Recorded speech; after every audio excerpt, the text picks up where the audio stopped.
오늘 성령 강림의 23번째 주에 우리가 보는 하나님의 말씀은 여호수아 3장 5절로 13절 말씀입니다. 여호수아가 이제 모세와 헤어지고 난 후 출애굽한 백성들을 데리고 이제 가나안 땅을 향하여 가는 첫 번째 어려운 일이 봉착하게 되는 것입니다.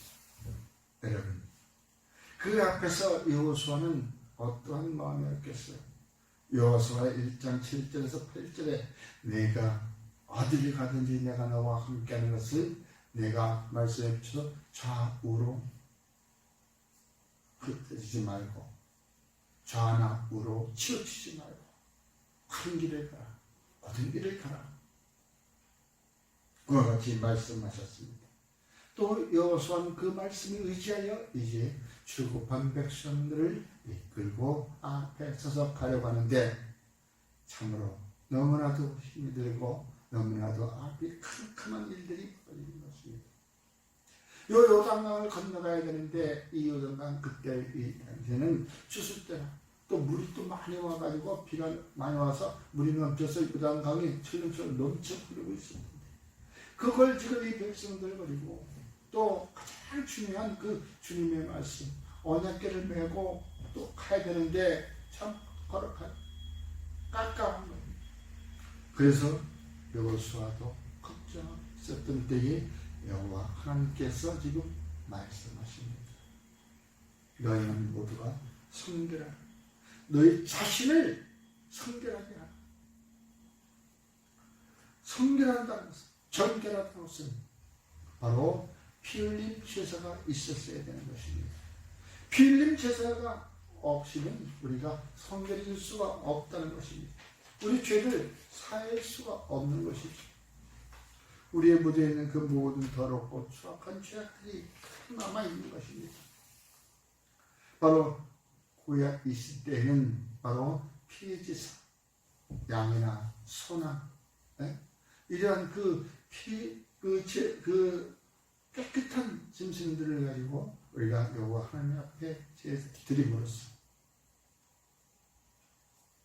우리의 죄가 이제 사해진 것으로 우리는 늘 생각해 왔지만 이 시대에 와서는 저와 여러분들은 바로 예수를 믿음으로 예수님이 우리를 대신하여 피 흘리셨기 때문에 우리는 죄를 사함받고 정결해졌다는 것입니다.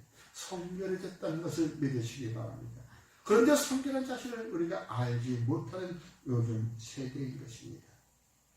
과연 이 시대에 우리가 막 하나님을 만나기를 만나보고 싶은데도 불구하고 우리가 만날 줄을 몰라.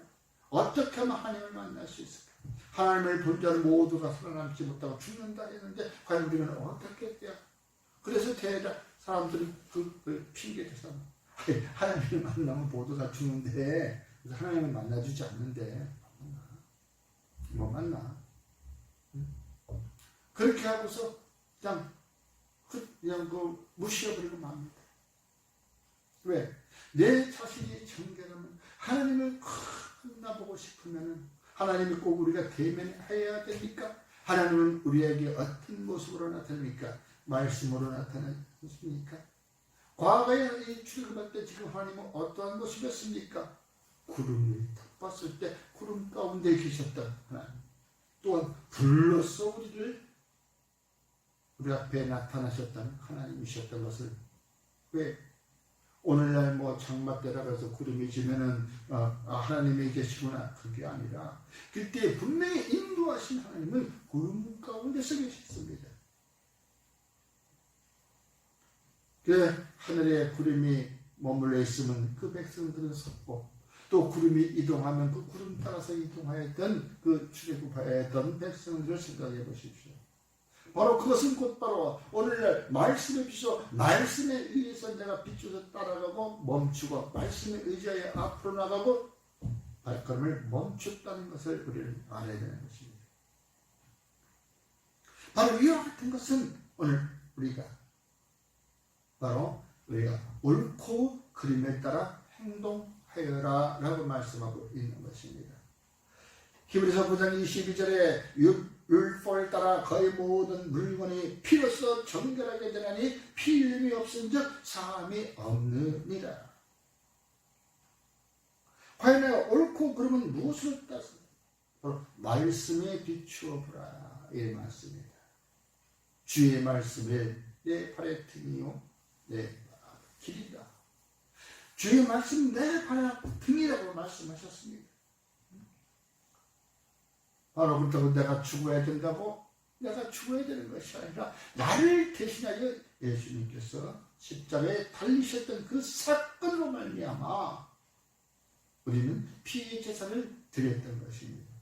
그러면 내가 그 예수를 영접함으로 피의 제사를 드린 저와 여러분인데 어찌 오늘날 과연 피의 제사는 고사하고 물의 제사도 과거에 우리 부모님들이 새벽이면 그 장독대 위에다가 정한수 깨끗한 하얀 그 사발에다가 정한수 깨끗한 물 한 상에 올려놓고 손을 모아 빌던 그런 모습을 봤습니다. 아니 세상에 피 흘림의 제사를 했음에도 불구하고 우리는 그보다도 못한 그러한 행동들을 하고 있었던 것은 오늘날 과연 나는 바로 어디에 서 있는가? 그럼 나는 지금 현재 내가 어디에 서 있는가? 바로 저와 여러분은 바로 죄의 경계선에 서 있다는 것입니다. 줄 하나 쭉 보면 이것이 바로 이쪽은 세상이요, 이쪽은 감옥이요. 죄의 그 길 가운데 서 있다는 것입니다. 그러면 내 몸이 과연 어디 줄에 있느냐? 바로 내 몸이 어디 있느냐? 바로 주님께서 우리의 아모스 선지자에게 말씀하셨던 다림줄이 있습니다. 아모스 7장 7절에서부터 8절까지 있었던 말씀입니다. 네? 주님이 그 쌓은 담 곁에 바로 주께서 손에 다림줄을 들고 계셨다. 그 다림줄이 올바르게 써요.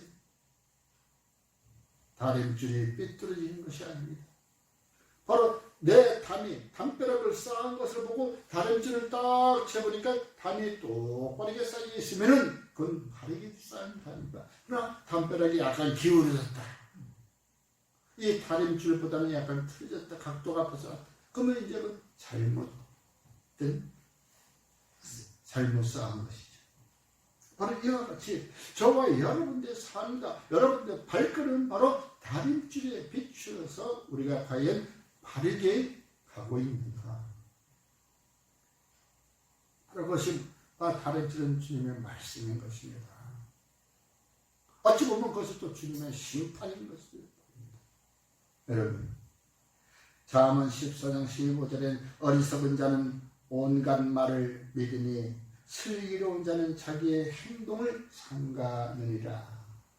어리석은 자는 여기서 쌓인 말, 저기서 쌓인 말, 세상에서 듣는 말 다 들으면서 혹시나 이것이 끼운, 이 말이 맞는가 끼운, 그 말에 쌓여가지고 망한 사람들 많잖아요.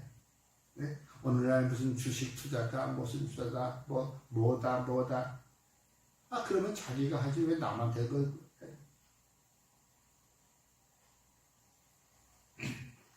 그러나 슬기로운 자는 자기의 행동을 삼간다. 함부로 행동을 나대지 않는다. 이 사람들은 곧 말씀에 비추어서 행동한다는 것입니다. 저와 여러분들 오늘날도 모두가 이 죄 짓는 것이 별거 아니에요. 내가 과연 이 교도소 안에 있느냐 밖에 있느냐 그것이 문제가 아니라 바로 그 담벼락에 서 있다고 생각해 보면 됩니다. 자칫 잘못하면 나는 죄에 있는 곳으로 갈 수가 있다는 것이죠. 그러므로 항상 우리는 눈을 똑바로 뜨고 깨어 있어서 말씀과 함께 비추어서 살아가는 자가 우리 되기를 주의 이름으로 축원합니다.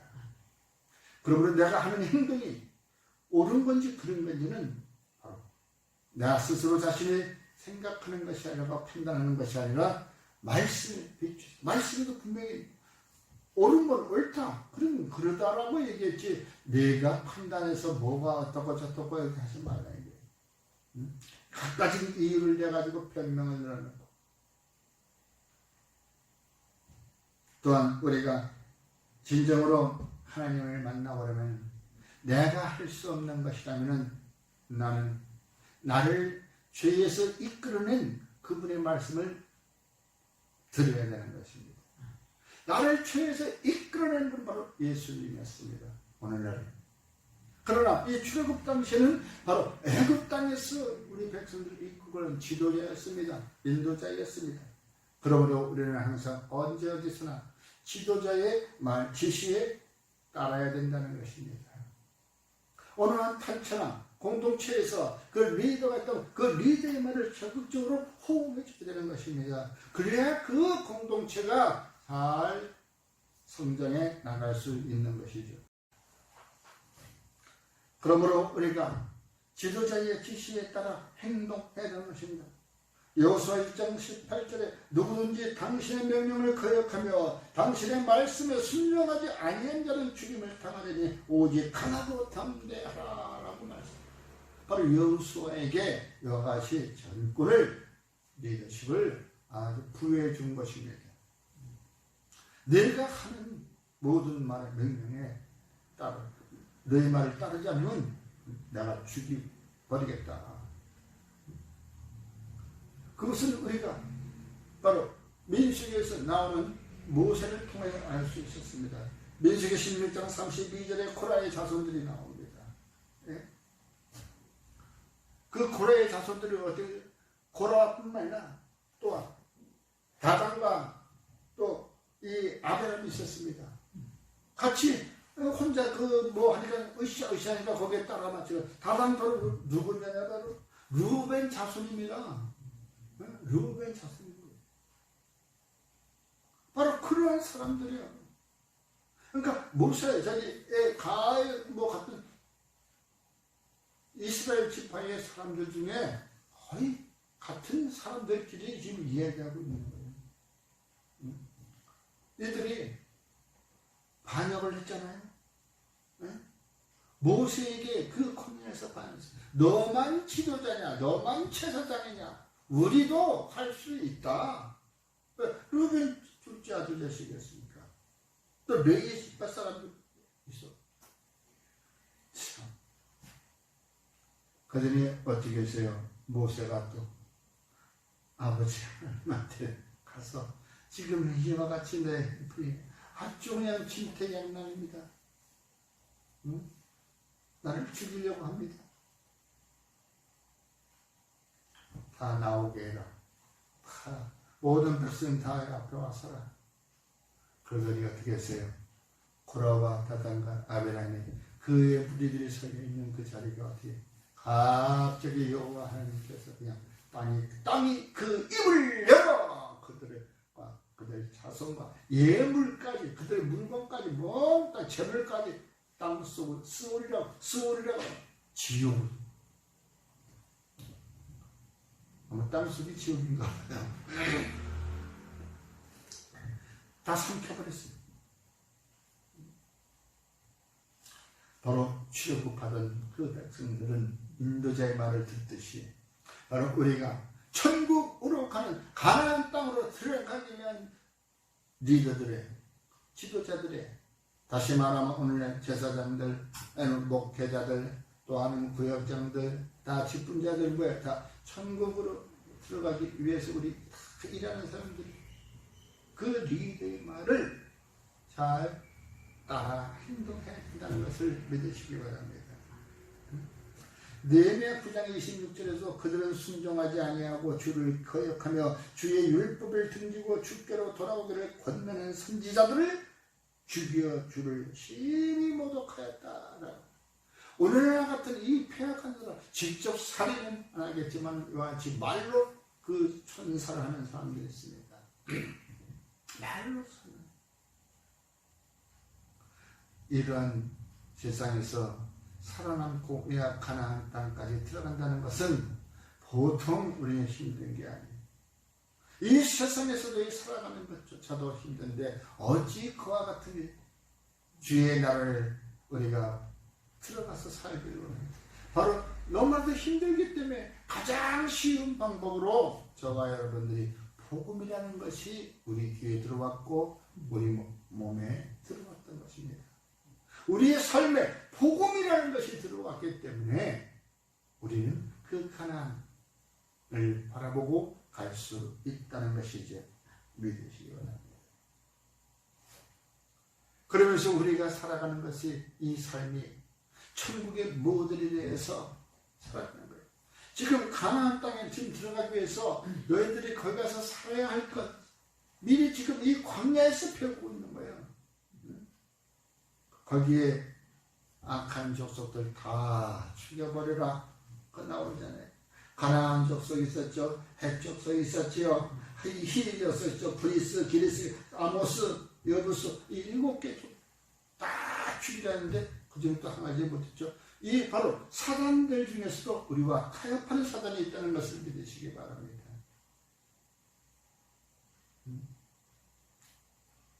내가 이 악한 것들을 하지 말아야지, 이 악한 일들을 하지 말아야지 하면서도 거기서 은근히 악한 것이 또 사단이가 달콤히 말로 써가지고 나를 속여. 이것은 아니겠지, 이것은 아니겠지. 그러다 보니까 한 발 두 발 빠이다 보니까 어떻게 오늘 같이 패가 망신하는 사람들이 많아요. 패가 망신. 내 자식이야 그러겠어? 내 자식까지만. 내 조카가 그러겠어? 내 조카까지도. 이럴 수 없는 세상. 패가 망신되는 것이. 그 한 사람만 죽으니까 꼭 사단은 물고 들어가, 끌고 들어간다니까요. 여러분, 항상 우리를 인도하시는 주님이시고 주께로 인도하시는 성령이라는 걸 믿으시기 바랍니다. 바로 이 성령님이 우리를 진리 가운데로 인도하신다는 것입니다. 이끌어가게 하십니다. 성령의 조명이 없이는 우리가 말씀을 펼쳐 알 수 없듯이 성령의 조명이 있어 말씀을 펼쳐 알듯이 깨닫듯이 우리가 항상 우리 삶에 성령에 함께 하셔서 악한 것을 보게 하시고 물리치게 하여 또한 우리가 그러한 일들이 있고 난 뒤에는 항상 우리는 잊어버리기 일쑤야. 아이고 피곤하다, 아이고 그냥 힘들다, 아이고 좀 쉬자, 아이고 겨우 끝냈네, 이와 같은 일을 합니다. 어떤 어려운 일을 힘껏 일해놓고 나서 아유 힘들어, 이제 오늘 잘 끝났으니 좀 쉬자, 어디 맛있는 걸 좀 먹을까. 대부분의 사람들이 그래요. 아 구경 잘했다, 저 따뜻한 물에 우리가 좀 딱 몸 담그고 쉬자. 잘 구경하고 왔는데 뭐가 힘들어서 쉬어. 더 열심히 즐겁게 즐거운 생활해야지. 근데 사람들은 그래요. 그게 사람들의 속성인 것 같아. 근데 오늘 말씀 바로 인도하신 주님께 찬송과 영광을 돌려드리라는 말씀이었습니다. 시편 117편 1절 2절에 나와 있는 말씀이 있습니다. 모든 나라들 하나님께 찬양을 할 것이고 또 모든 백성들은 하나님께 찬송할지어다. 바로 여호와의 인자심이 크고 크다. 진실하심은 영원하다라고 말씀하고 있습니다. 여호와께 찬양을 하고 영광을 돌리는 것은 바로 주님께서 백성들이 드리는 것을 받는 것입니다. 우리가 무슨 하나님이 눈에 보이는 하나님이라 또 세상의 음식을 먹고 사는 사람이고 세상이 지은 집에서 좋은 집에서 주무시고 살고 계시는 하나님이 아니십니다. 그러기 위해서 우리가 무슨 물질로 섬기고, 물론 물질로 섬기는 다른 이유가 있어요. 우리가 대해야 할 것은 찬양과 영광인 것입니다. 모든 나라들은 여호와 하나님께 찬양을, 또한 모든 백성들은 찬송을 드려요.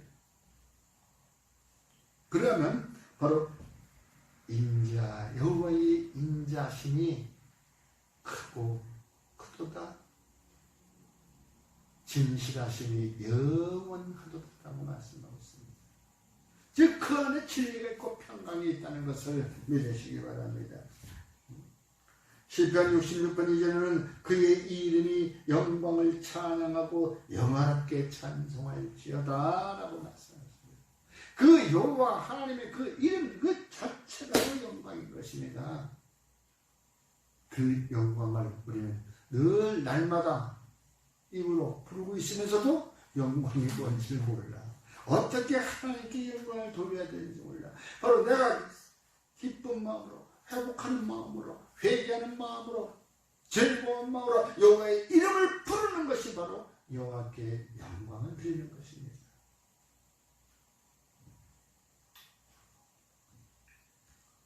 빌립보서 4장 20절에 하나님 곧 우리 아버지께 세세 무궁토록 영광을 돌릴지어다.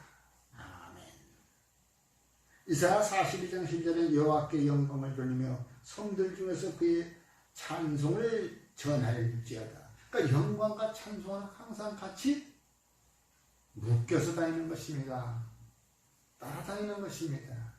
찬양이 있는 곳은 하나님의 영광이 드러나는 것이요, 또 하나님의 영광이 있는 곳은 찬송이 울려 퍼진다는 것을 믿으시기 바랍니다. 그러므로 저와 여러분이 주 여호와 하나님을 만나 보려거든 첫 번째로 성결케 되어서 늘 언제나 여호와께 영광과 찬송을 돌릴 수 있는 저와 여러분들이 되기를 주의 이름으로 축원합니다. 아멘. 기도하겠습니다. 은혜를 보시는 아버지 하나님, 무지한 저희들을 말씀으로 깨우치고 또한 저희들의 입술을 통하여 영광 받으시기에 합당하신 주 홀로 영광 받아 주시옵소서.